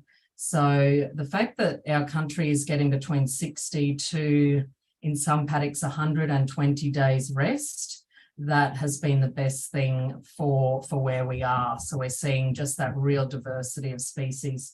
So I'll just go back to the time control grazing. So for those that don't know what that is, it's basically you're allowing the plant to recover. So we're moving cattle based on the growth rate of the plant. So whether or not that is a fast move would be dependent on the time of year that plant is growing. So a fast move would be when the growing season is active in our summer, and then the growth rate of that plant speeds down obviously in autumn, winter, which is sort of now that season for us. In terms of the financial benefits, I sort of have outlined them in terms of we are seeing kilograms of beef on our cattle. We're averaging around sort of a 0.5 to 1 kilogram per day rate, and that has varied. It does vary all year. So, but that would probably be an average for us. And it depends on the season, of course, and we have had a lot of rain. So we had about 93 mil in March, and we found that our cattle were going backwards a little bit. So it's interesting that just because you're getting rain doesn't mean that equates to kilograms of beef. So yeah, that's basically the financial side of things. The synergies that we see between production and resilience and improved biodiversity, well, that to us has been a big one. That's been a game changer in terms of we have introduced black speargrass here. We did have a lot of buffle, which is great in a production system. We understand cattle love buffle, and when cattle are moved into a fresh paddock, that is pretty much the first thing they'll go for. And so But buffel also has some disadvantages in terms of dieback, and we have seen a lot of that in recent years. So we're building a much more resilient system by not having as much buffel. So I only saw the lady that used to live here. We've been on this block since 2006, and the lady before us, I just saw her this morning, and she was saying, oh, I cannot believe you've got black speargrass there. So they didn't have any black speargrass when they were here, predominantly buffel. And so if you're having predominantly one grass, you're running the risk of perhaps losing a lot of that production and feed for your cattle, and that will then equate to less weight gain. So we're building a much more resilient system through the diversity of grass that we're seeing, which has just been such a benefit for us. So the production and the resilience is definitely built. We are building that in our system. So that's been a great thing. So in terms of what things that we wish we knew before we started, I guess this was a big one for me because I took this on. I always love a challenge and an opportunity, and very lucky to have great neighbours that, really get us involved. And the fact that we have a producer group as well, we really wanted to show them what can be achieved in terms of natural capital, because we hear a lot about it, but in terms of doing it like boots on the ground type of stuff, you don't hear a lot of it happening. So basically, we just really wanted to demonstrate what a natural capital project could do. So in terms of the things that we wish we knew, I wish I knew what time it involved, because that's been a big thing. And I'd have 2 young kids, 5 and 7. And I would feel really bad when we'd have the guys such as Hayley and her wonderful team come out, and I was unfortunately not able to spend time with them. So as a producer and as an owner of this property, I really wanted to be there to actually go through so much of the measurements. I did some of it. I probably did, in all honesty, maybe, I don't know, 10 to 20%. And I wish I really could have done more, because it was just such a great opportunity, and the level of awareness and curiosity I've got now is just so much greater. I get so excited when I first saw these little rock ferns that are up in our vine thicket or scrub, and just thinking about that little rock fern and all of that moss on the rocks, it just gets me so excited. And I think that is why I've done this project. The Bohemia trees, seeing all the leaves on the ground in this vine thicket patch that we've got, it took me back to my childhood. So they're the things that have made this so worthwhile. What the things I wish I knew, it would have been the amount of time that it takes. Probably also, I wished I knew who could actually measure the sites and measure, like being organising teams on the ground. So it was just so wonderful that we had access to Hayley and her team. Without having that access, though, we probably would have really struggled. I've got a few quotes, and it's been through friends of friends of friends. And one lady that I contacted, she was based just north of Brisbane, and her quote for 2 days was very expensive. So if we were to pay for the project ourselves, it would be quite expensive in terms of just the labour that's involved and the people on the ground to take those measurements.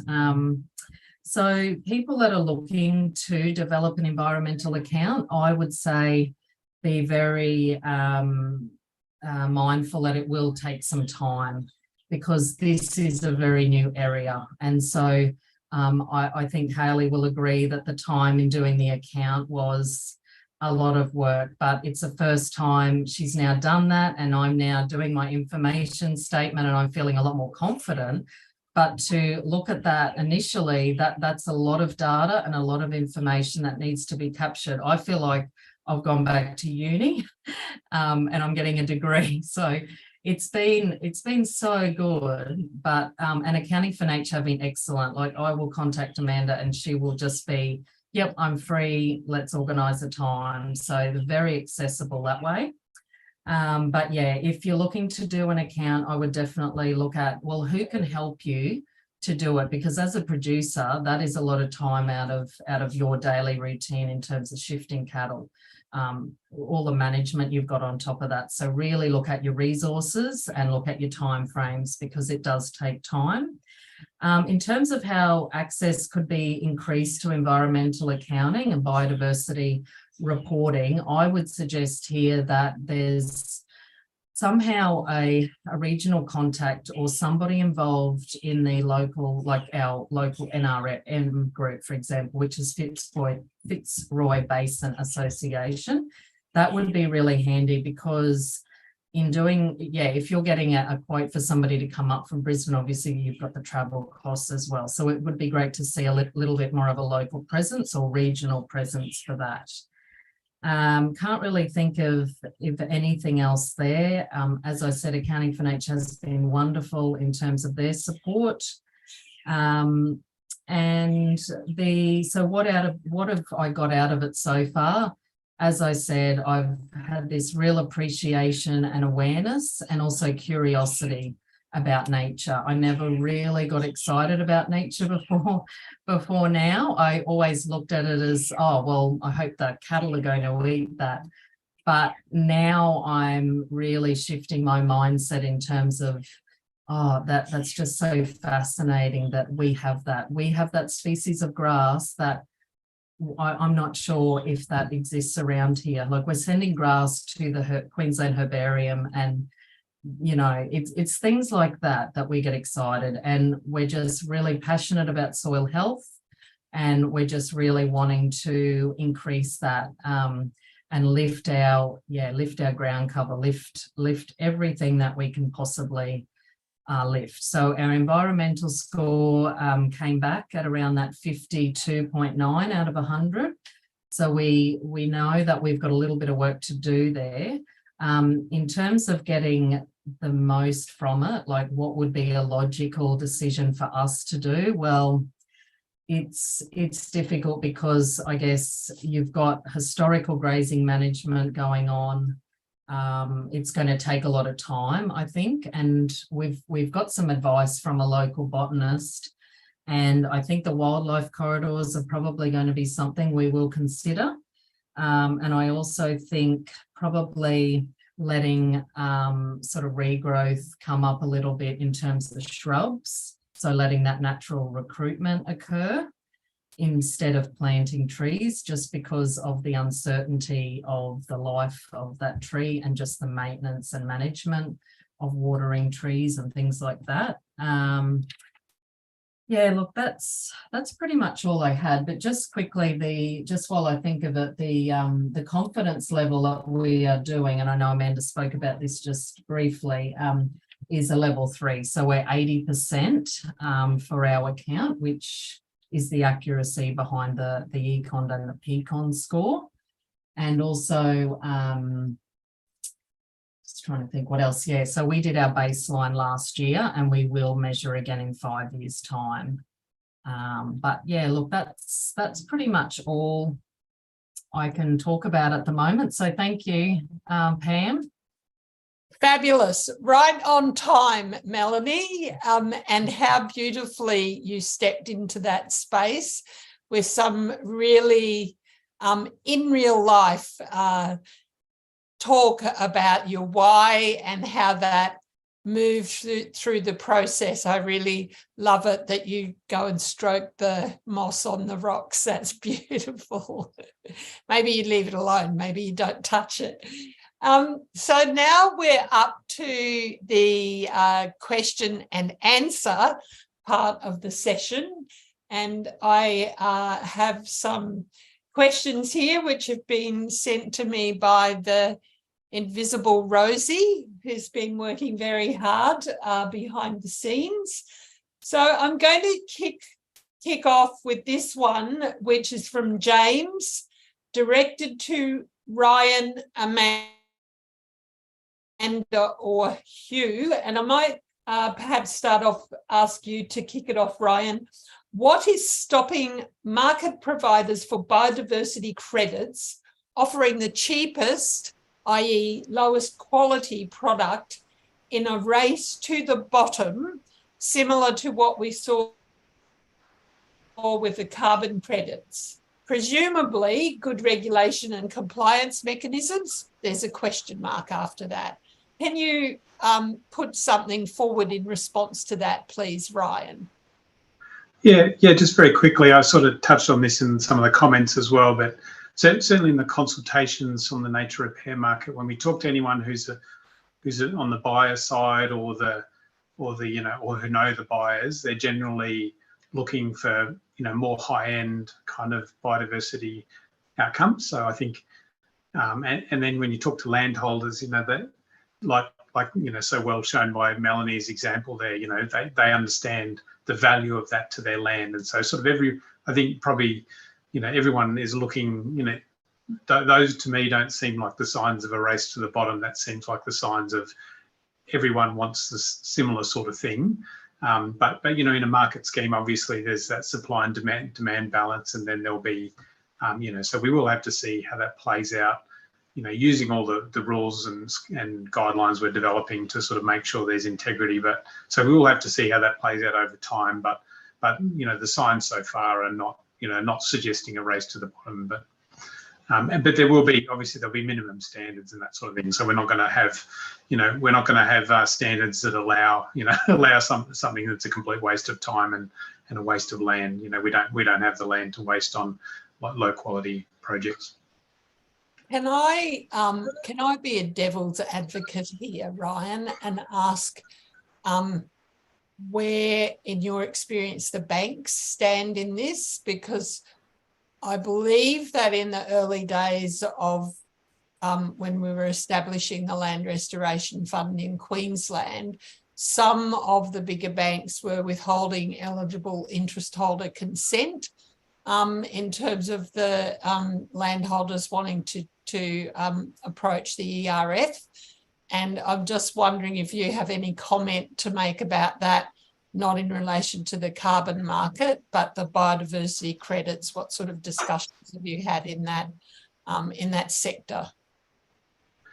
Yeah, certainly the banks, in terms of their peak organisations, are aware of what we're doing, and then some banks are trying to be a bit more forward-leaning in this space generally. But I think it's fair to say, as you're sort of hinting at, that there's probably an education process that is needed, because I think that eligible interest holder consent process is sometimes problematic, because it's really a conversation with branch level bank managers, and so I think there's sort of an awareness raising issue.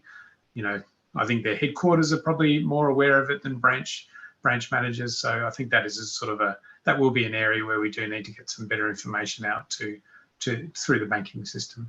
So a little bit of internal education needed in that space, possibly down the track. Okay, so let's move on. This is a question to Amanda from Marcia Smith, who comments the online training is very good. However, for farm coaches to then become an accredited expert can be a barrier. The focus seems to be entirely on, she used inverted commas, environmental experts, with no consideration given to, again, inverted commas, ag experts, such as agroecologists. Is there a way, Amanda, to overcome this? Yeah, absolutely. And apologise if you hear anything in the background. I'm in the middle of a big thunderstorm at the moment. So to answer the first part of that question, the online training course is there to teach anyone how to implement environmental accounting. So it doesn't have to be with the purpose of becoming an accredited expert. So accredited experts are those that goes out to other people's properties and help them implement environmental accounts. So you don't need to become an accredited expert in order to implement environmental accounting on your own property. So with that being said, in the criteria to become an accredited expert, it is very much focused on, I would say, natural sciences more than necessarily environmental science. So if you're looking at becoming accredited to implement vegetation methods, we need you to have, the capacity to identify native species. If you're looking at becoming accredited in soil, you need to understand soil orders, soil chemistry, etc. With that being said, we do have provisions for other skills. So if you do come from an agroecology background, you're more than welcome to reach out to us, send through your CV, and we can help answer if you have the credentials we need for you to be able to work as an expert before you start the training process and before you submit your application form. So there's definitely pathways for that. Cheers, thank you. A question for Hayley from Frank, who says that in much of the northern end of the Monaro, since the wool price crash, producers have moved cattle to the detriment of biodiversity on lighter country, which may have been dry wool country in the past. And he asked, should we be trying to follow the phrase, make the livestock fit the landscape and not make the landscape fit the stock? What does your experience tell you about? Yeah, so I suppose the short answer is the landscape can't look after your grazing business if you're not looking after the landscape. What you actually do to start to reverse that scenario is very situation specific. So it could involve, if it's not already fenced to soil or land type, undertaking some additional infrastructure to ensure that that is the case, and therefore you have better control over how different areas are grazed. Reducing the long-term stocking rate so that it matches the long-term sustainable stocking rate if it doesn't already. These are just some suggestions. And of course, the big one that is also going to have a benefit to your bottom line in the long term is intensifying areas where you have suitable country to improve your feed base. So where you've got grass only pasture in an area that's suitable to plant a grass legume pasture, then undertaking that so that you can reduce pressure on that lighter country. Thanks, Hayley. We're going to ask Ryan now.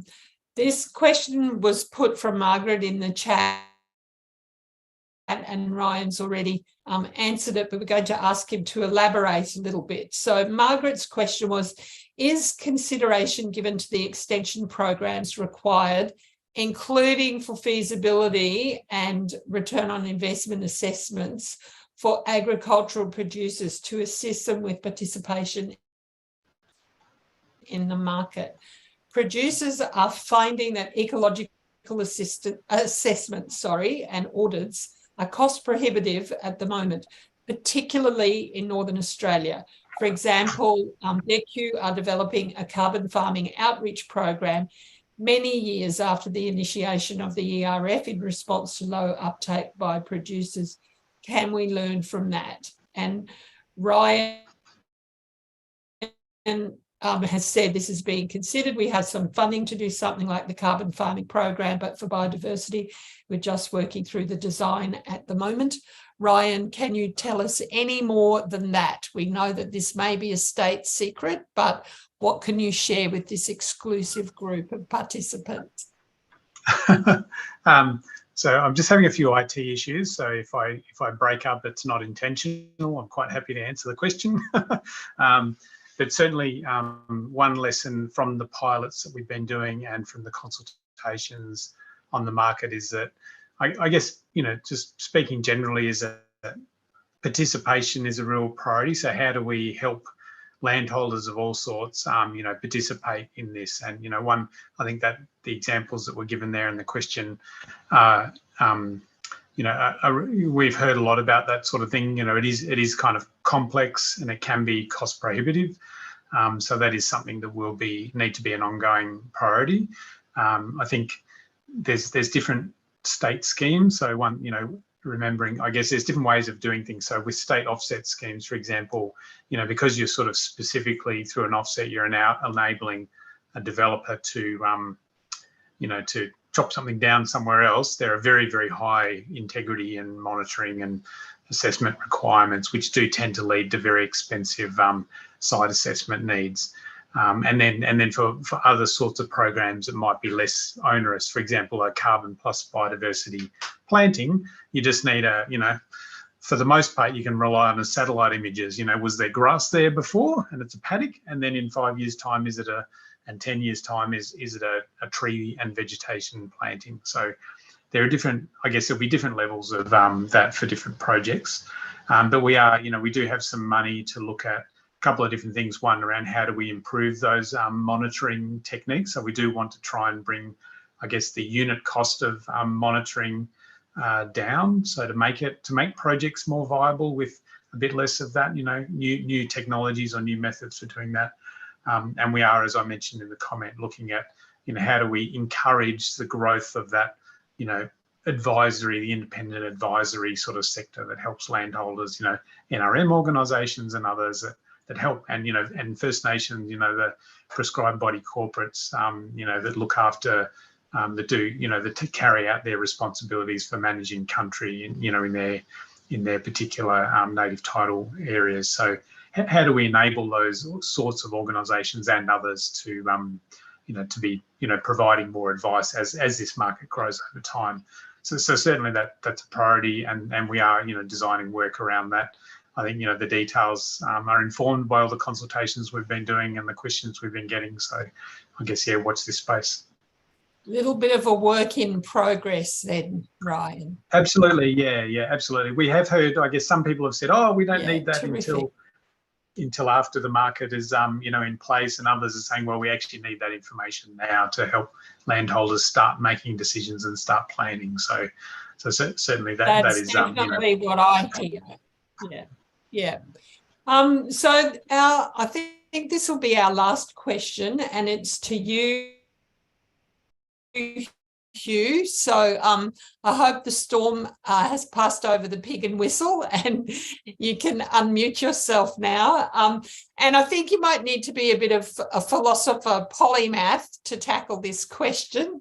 How do these markets work in the whole system if the premise of some of the businesses purchasing biodiversity credits business model is resource heavy, focused on consumerism? So we've got the evils of the world wrapped up in that question. So over to you with your optimistic Hugh. Thank you. Yes, thanks, Pamela. Yeah, it's called toxic positivity now. I get accused of it all the time. I don't know when positivity became toxic, but there you go. Yeah, I mean, I think it's like all of these things, it gets to the integrity of the market and the early adopters taking a bit of a risk. So, you know, the Germans made incredibly good pairs of binoculars, as I put in the chat, and now they have half the world share of German good binoculars, and you don't buy the rubbish binoculars because they may cost $3,000, but they last for 40 years. So I think those businesses that do adopt early, some of them could make some early losses and pay some penalties of the market not playing out fairly in initial circumstances. But ultimately, I think the expectations of society will be that everybody does this. Much like every big business has occupational health and safety. Every big business, and if you don't have a proper occupational health and safety, you don't have goods. You can't get staff, and you get sued. So every big business and every company has to be audited, and you can get rubbish auditors, and they can be dodgy, but eventually you could well get caught, and the tax office might send you a nasty letter, and you can't prove what you've got. So I think in these early transition years, there will be some scams, there will be some fraud, some of it will be incompetence. Well, some of it won't be deliberate fraud, but you know, you've heard from Amanda going through the rigour and the details of those accounts. I think I think eventually the good stuff will rise to the top. The companies that do a good job will rise to the top. And, one of the things I actually say often also to those, let's say, big corporates who are going to start trying to be nature positive through their whole supply chain. So they'll want to be nature positive in every part of every aspect of what they do. One of their biggest advantages will ultimately be things like they get better staff. So we're increasingly finding companies, that say they're going to have compassionate hiring processes and diverse hiring processes and have proper dealing with harassment and bullying. Those companies and carbon neutral companies just get more good applicants for jobs. And so they're going to be the kind of people who are going to be, I think, buying the nature credits that the landowners can provide.